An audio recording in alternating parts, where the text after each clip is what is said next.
Hey guys, welcome back to Honeycomb. My name is Keo, and today we're going to be doing the drink that was featured in this book. This is The Spirit of Art by Giffard. If you are just joining us for the first time, or you've been enjoying our content already, please do subscribe. It makes a big difference for us. And follow along on Instagram. I'm at Keo Kosha on Instagram. Follow at Daily Drink Mag on Instagram, and follow at Honeycomb Manila, which is this place here, our studio in Double Dragon Plaza. It's where we do co-working and a lot of stuff like this. So in a previous video, I actually unboxed this book. If you want to watch that unboxing, there should be a link somewhere here or in the description down below. We already unboxed or opened up the box that this book came in. This is The Spirit of Art by Giffard. Giffard is a French company that makes kind of mixing spirits, and they have liqueurs, and we use syrups in a lot of our concept drinks, concept cocktails. They're a great company, and they're very gracious to invite me to be a part of this book. This features some of the best baristas and bartenders in Southeast Asia. You can see on the front Jakarta, Bali, Manila, and Ho Chi Minh City, and some really nice pictures as well, except for my picture. If I'm really being honest, I'm kind of unhappy about how my pictures came out in the book. I don't know, not super into that. You can read a bit about kind of my philosophy and in terms of coffee and art. Especially featured in this book is the Kendo Rose, which is one of my favorite signature drinks. It's very basic to make, and it's essentially an espresso tonic with some rose. However, I didn't like the pictures here either. I thought that it didn't do the drink much justice. So I'm gonna take this opportunity to make the drink for you today so that you guys can see how this Kendo Rose is made and how you can do it yourself. That gives us an opportunity to talk about espresso tonics in general. Those concepts for espresso tonics can also be applied to your regular espresso tonic, whether or not you're doing this rose variation. All right, so according to the book, you're supposed to use 15 ml of Giffard rose syrup or liqueur, tonic water adjusted to taste, and 38 ml of espresso. So very simple. Those are all of our ingredients. What they didn't put here is the lemon. There's supposed to be a lemon here in the description, but it's not here. It is in the instructions though. So, all right, so I'm going to go through the ingredients one by one so that you understand kind of the thought process in selecting a good ingredient for your espresso tonics. And we start, of course, with the espresso. Our espresso today is the Cayuca 2415. It's a Colombian coffee roasted by the Good Cup. Now, when making espresso tonics, the secret to a good espresso tonic is a high acidity and very fruity espresso. This particular coffee has a good orange acidity and a lot of berry flavors, and that's gonna play really well with our rose syrup.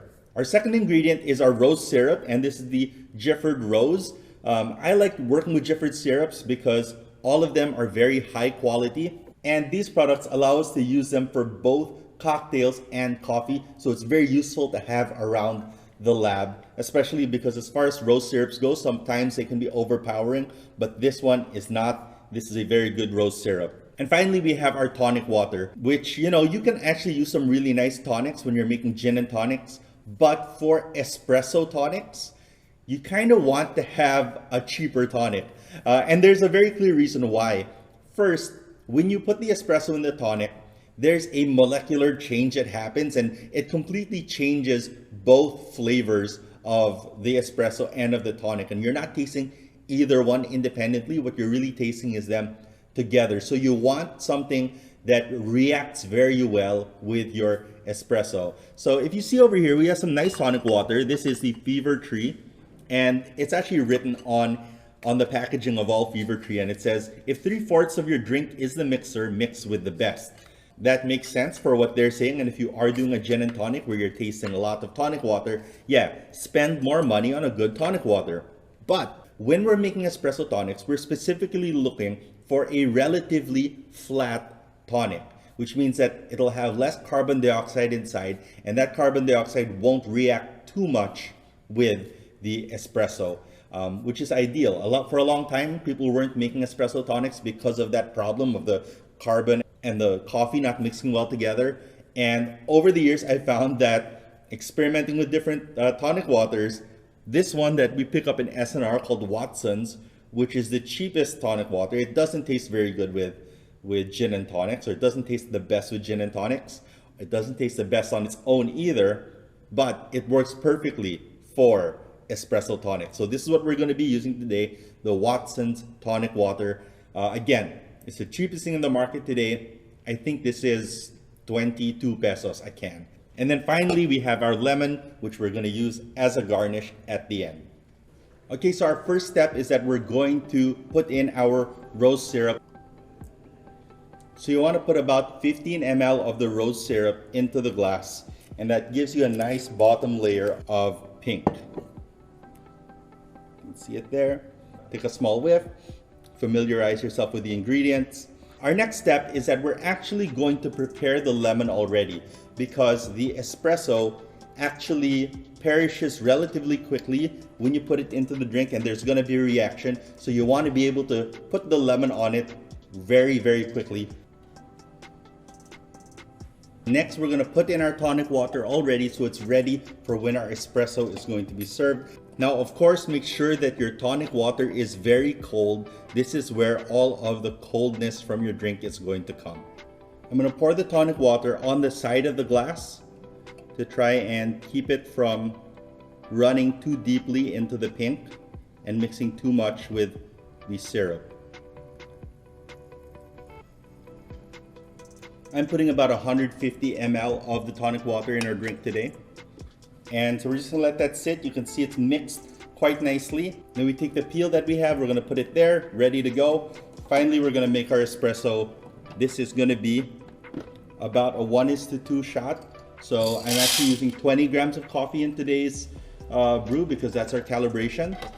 And we'll put about 40 ml of coffee out into the espresso tonic.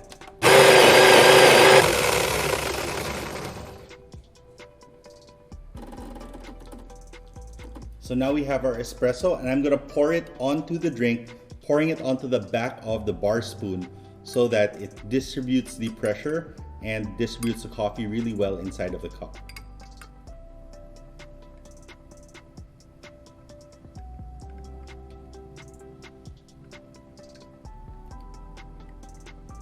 And as you can see, this has allowed us to float the coffee right on top of the rose.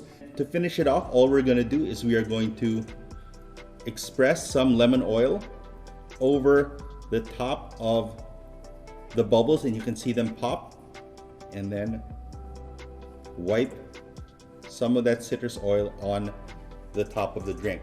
You can put the lemon peel inside as a garnish. I like to give it a little slice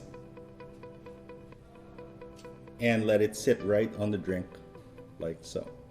And that is the Kendo Rose, my signature drink in the Spirit of Art book for Giffard. Now, we usually serve it to customers like this, and then we ask for them to stir it. So when you're going to drink the drink, give it a little stir, and it'll actually kind of activate all of the espresso together with the soda and create a new head of foam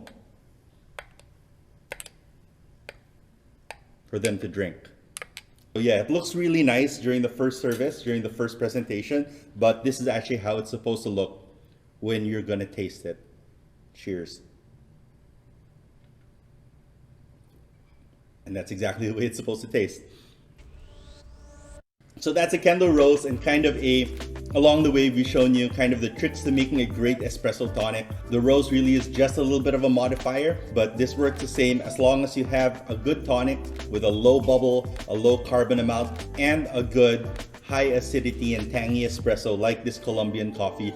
You should be doing great. Do you have any questions? Let me know in the comments below. Have you tried this? Let me know your thoughts. Let me know in the comments, and follow along on Instagram. I'm at Keo Kosh on Instagram. Follow at Daily Drink Mag on Instagram, and follow Honeycomb Manila, our studio here, our co-working space in Double Dragon Plaza. All right, I wish you guys good luck. I wish you guys good health. I wish you guys great coffee.